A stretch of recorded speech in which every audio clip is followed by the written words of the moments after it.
Hari ini saya akan menjelaskan tentang bab 5 anggaran tenaga kerja ya. Yang pertama pengertiannya dulu.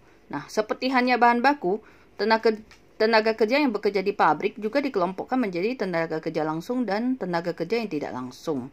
Tenaga kerja langsung adalah tenaga kerja yang secara langsung berperan dalam proses produksi yang memiliki karakteristik sebagai berikut. Pertama, besar kecilnya biaya berhubungan secara langsung dengan tingkat kegiatan produksi. Kedua, biaya yang dikeluarkan merupakan biaya variabel. Ketiga, kegiatan tenaga kerja ini dapat langsung dihubungkan dengan produk akhir untuk penentuan harga pokok. Ya, jadi ada 3 karakteristiknya ya. Sedangkan tenaga kerja tidak langsung adalah tenaga kerja yang secara tidak langsung berperan dalam proses produksi dan biayanya dikaitkan pada biaya overhead pabrik. Tenaga kerja tidak langsung berkaitan dengan karakteristik sebagai berikut. Pertama, besar kecilnya biaya tidak berhubungan secara langsung dengan tingkat kegiatan produksi. Biaya-biaya yang dikeluarkan merupakan biaya semi variabel nomor 2, biaya yang dikeluarkan merupakan biaya semi fix atau semi variabel. Ketiga, tempat kerjanya tidak harus selalu di dalam pabrik, tapi juga dapat di luar pabrik ya. Contoh kayak satpam ya.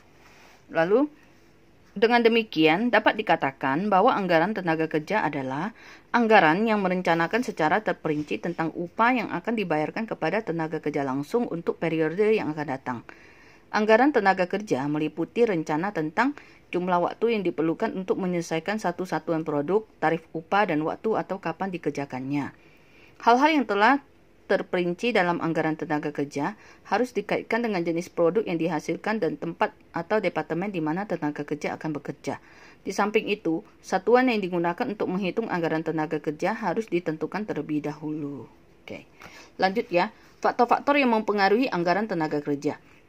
Faktor-faktor yang perlu diperhatikan dalam penyusunan anggaran tenaga kerja adalah pertama, kebutuhan tenaga kerja.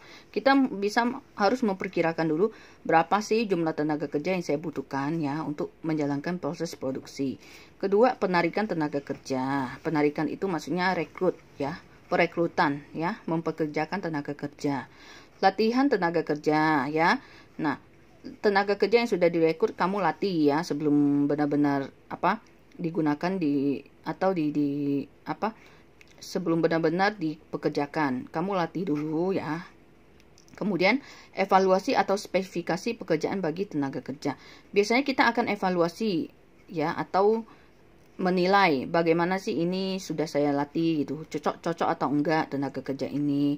Lalu baru kita tentukan ini lebih cocok ke sini, ini lebih cocok ke sini gitu ya. Nah, gaji dan upah.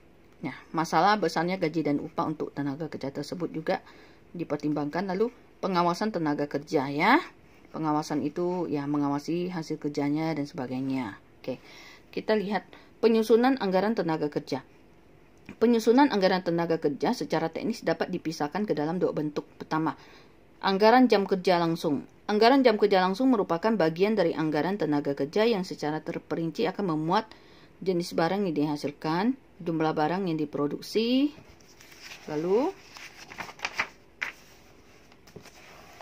bagian-bagian yang dilalui dalam proses produksi, jumlah jam buruh langsung untuk setiap jenis barang, waktu atau kapan produksi barang dimulai. Lalu yang B, anggaran biaya tenaga kerja langsung. Anggaran biaya tenaga kerja langsung merupakan bagian dari anggaran tenaga kerja yang secara terperinci akan memuat jenis barang yang dihasilkan, jumlah barang yang diproduksi, bagian-bagian yang dilalui dalam proses produksi, jumlah jam buruh langsung untuk setiap jenis barang, tingkat upah rata-rata per jam buruh langsung, dan waktu atau kapan produksi barang dimulai ya. Kemudian dalam penyusunan anggaran biaya tenaga kerja perlu dipertimbangkan faktor-faktor sebagai berikut. Pertama, anggaran unit yang harus diproduksi, khususnya rencana tentang jenis atau kualitas dan kuantitas barang, standar waktu yang digunakan yang dapat didasarkan atas data historis atau pengalaman di waktu yang lalu, serta atas dasar penelitian khusus yang disebut studi gerak dan waktu, time and motion study. Lalu, sistem pengupahan atau sistem pembayaran upah yang bisa didasarkan atas waktu, output atau hasil atau insentif ya. Kemudian kita lihat lagi, manfaat anggaran tenaga kerja. Penyusunan anggaran tenaga kerja yang baik akan memberikan manfaat bagi perusahaan antara lain penggunaan tenaga kerja secara lebih efisien, pengeluaran atau biaya tenaga kerja dapat diatur lebih efisien, harga pokok barang dapat dihitung dengan tepat dan alat pengawasan biaya tenaga kerja. Oke. Sampai di sini dulu ya. Terima kasih. Selamat malam.